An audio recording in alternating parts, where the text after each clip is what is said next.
الحمد لوليه والصلاة على نبيه أما بعد قال الله تبارك وتعالى في كلامه المبارك يرفع الله الذين آمنوا منكم والذين أوتوا العلم درجات صدق الله العظيم. وقال النبي صلى الله عليه وسلم طلب العلم فریضة على كل مسلم ومسلمة أو كما قال عليه الصلاة والسلام. زندگی جن کی گزرتی ہے اجالوں کی طرح، زندگی جن کی گزرتی ہے اجالوں کی طرح، یاد رکھتے ہیں لوگ انہیں مثالوں کی طرح. اور علم والوں کو کبھی موت نہیں آتی، علم والوں کو کبھی موت نہیں آتی، زندہ رہتے ہیں وہ کتابوں کے حوالوں کی طرح.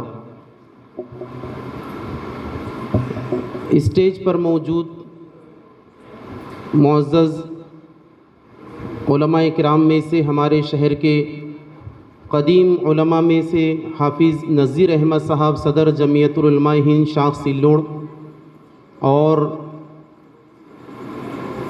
کئی سال سے لمبے عرصے سے امامت کے فرائض اسی مسجد میں انجام دے رہے حافظ نذیر احمد صاحب، مولانا صادق صاحب، اور ادارہ مکاتب دینیات فیض عالمگیر تعلقے کے ذمہ دار مولانا شہزاد صاحب جامعی، اور نظامت کے خوبصورت انداز میں فرائض انجام دے رہے مفتی عبدالبصیر صاحب، مولانا توصیف صاحب، مولانا عرفان صاحب، حافظ سلطان صاحب.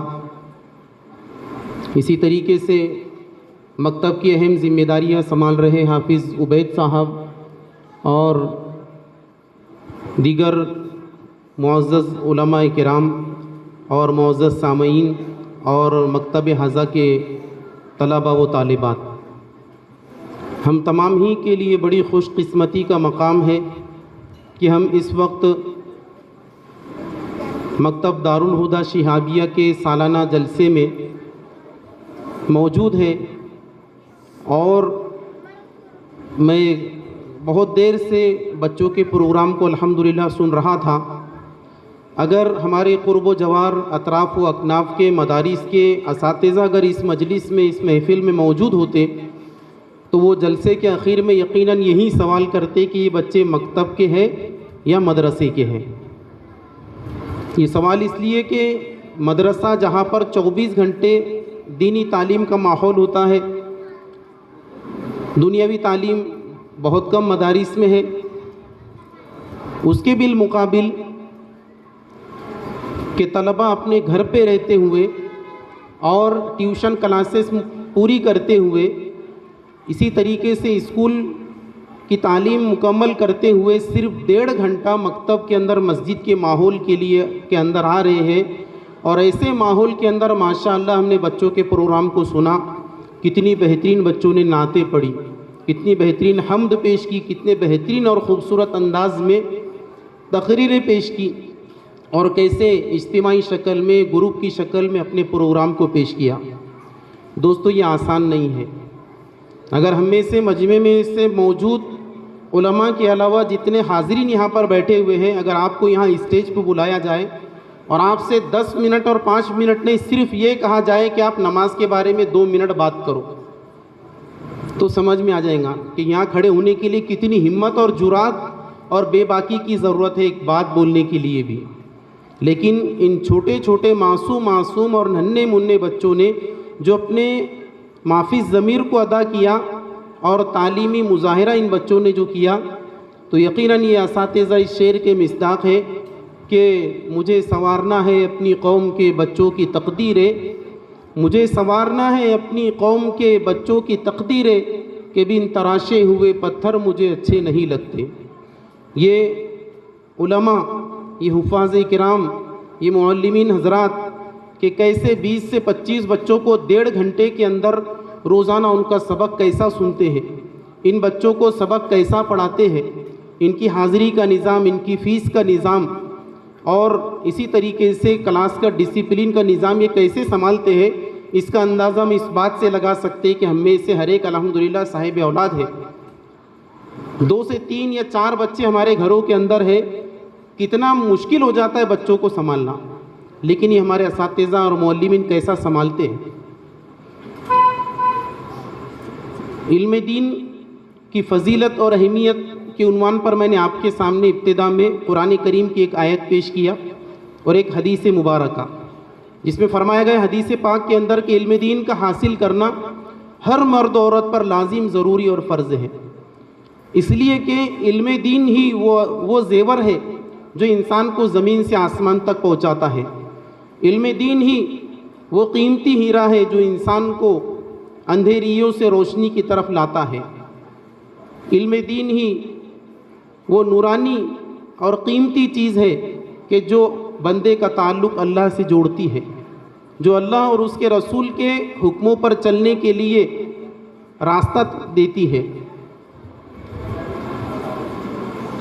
کہ ہم اس بات سے اندازہ لگا سکتے ہیں کہ علم دین ہی کی وجہ سے اللہ رب العزت نے انسان کو اشرف المخلوقات بنایا۔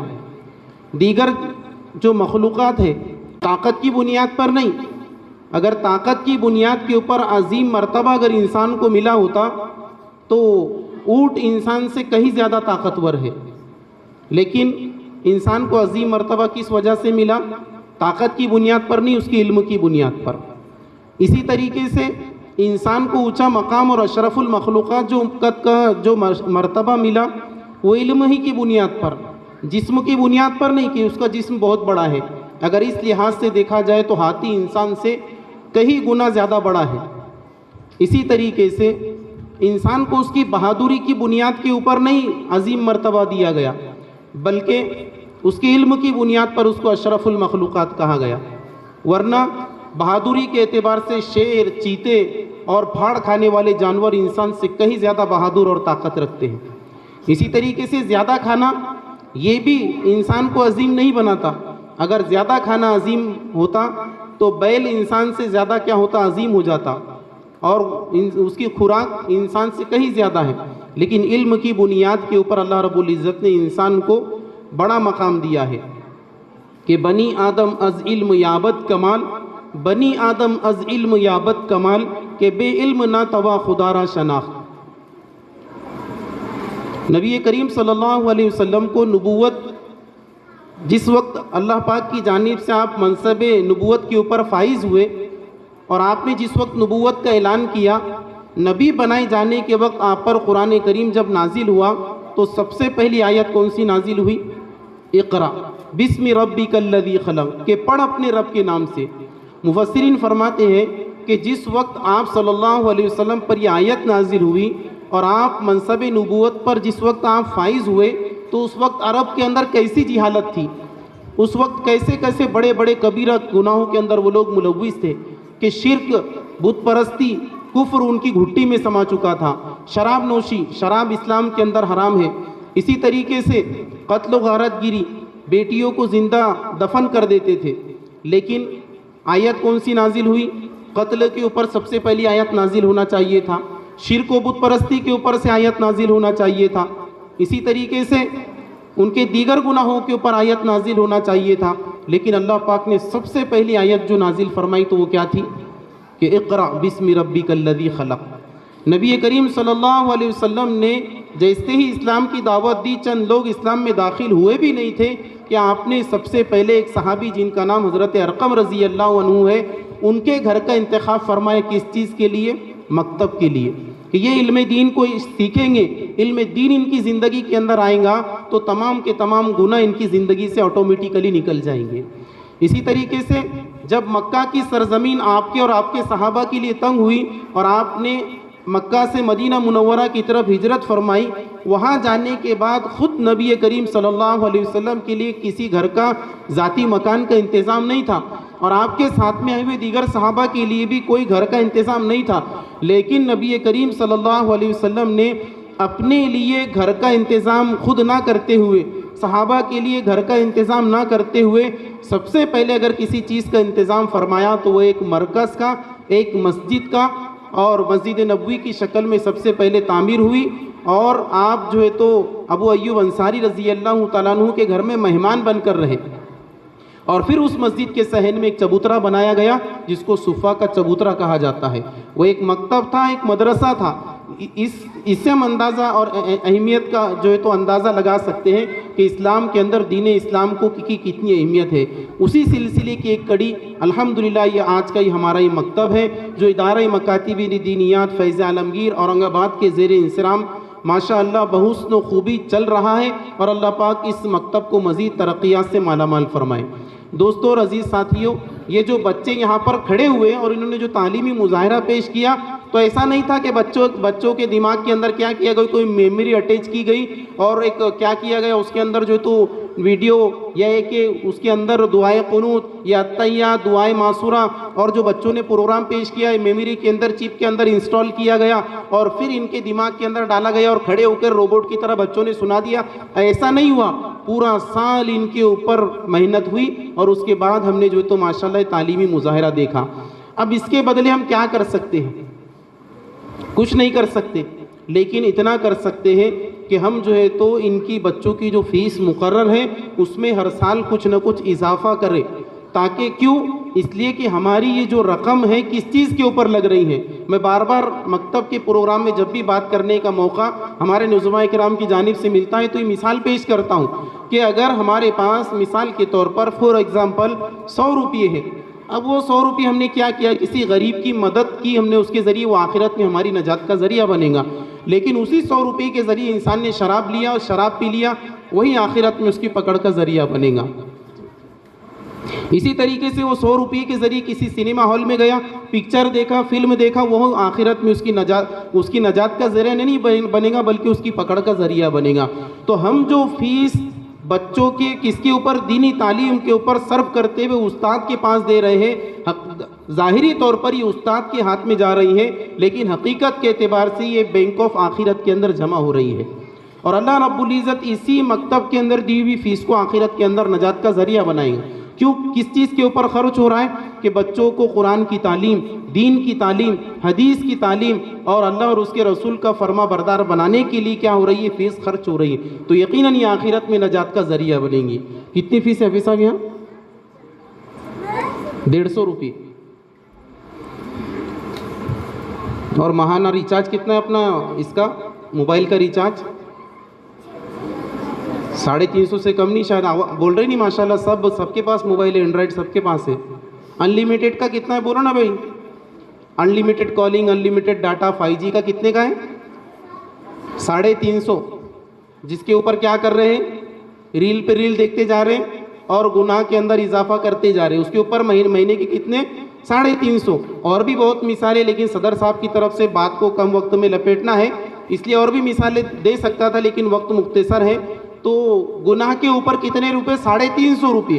اور آخرت میں نجات پانے کے لیے اور بچوں کو دیندار, نمازی اور ہمارا فرما بردار بنانے کے لیے کتنے روپے ہو رہے ہیں, 150 روپے. گزارش یہ ہے کہ اس کے اندر ہم جو تو کیا کریں, 200 روپے کا اگر اضافہ کر دیں گے انشاءاللہ تو بہت کیا ہوگا, معلمین حضرات کی ہمارے ذریعے سے کیا ہو جائیں گے, ایک قسم کا تعاون ہوگا, ان کے دل سے دعائیں نکلیں گی اور آخرت میں کیا ہوگا, یہی ہماری نجات کا کیا بنیں گے, سبب بنیں گے, ذریعہ بنیں گے. فیس جو ہے تو ماہانہ فیس پابندی کے ساتھ ہم تمام کو ادا کرنا ہے. اسی طریقے سے بچوں کو پابندی کے ساتھ مکتب کے اندر روانہ کرنا ہے. گھر میں شادی ہوتی ہے 1 دن اور 15 دن بچے کیا ہوتے ہیں, غائب رہتے. 16ویں 17ویں دن آتے ہیں, کہتے ہیں کہ ہمارے گھر میں شادی ہے. بچہ بیمار ہوتا ہے 2 دن اور 8 دن بچہ جو تو کیا رہتا ہے, گھر میں رہتا ہے. علماء فرماتے ہیں کہ اگر بلا سخت مجبوری کے اگر کوئی بچہ 1 دن بھی غیر حاضر رہتا ہے تو اس کے 40 دن سبق کی نورانیت ختم ہو جاتی ہے. اس لیے بچوں کو پابندی سے مکتب میں روانہ کریں. اسی طرح اسلامی سفید یونیفارم کے اندر جو تو بچوں کو ہم روانہ کرنے کی فکر کریں اور بچوں کو نماز کا پابند بنائیں, خود بھی نماز کا پابند بنیں, اپنی زندگی سے گناہوں کو نکالیں اور دین کی تعلیم خود بھی اپنی زندگی کے اندر لائے. ماشاءاللہ اپنے قریب کے اندر مدرسہ مکتب نفیسہ للبنات بڑی مستورات کے لیے, اسی طریقے سے ادارہ مکاتب دینیات کی نگرانی ہی کے اندر مکتب مدرسہ خدیجۃ الکبریٰ بڑی عمر کی مستورات اور بڑی عمر کی بچیوں کے لیے ماشاءاللہ دینی نظام جو تو ہمارے لیے قائم ہوا ہے. اس لیے ہم اپنے گھر کی مستورات, اپنی جو بڑی بچیاں ہیں, جو بچیاں یہاں سے فارغ ہوگی, ان کو وہاں پر داخل کرائے تاکہ وہ زندگی بھر دین پر قائم رہے اور اپنی آنے والی نسلوں کو سنوارنے کی فکر کرے. اللہ رب العزت تمام کو کہنے سننے سے زیادہ عمل کرنے کی توفیق نصیب فرمائے.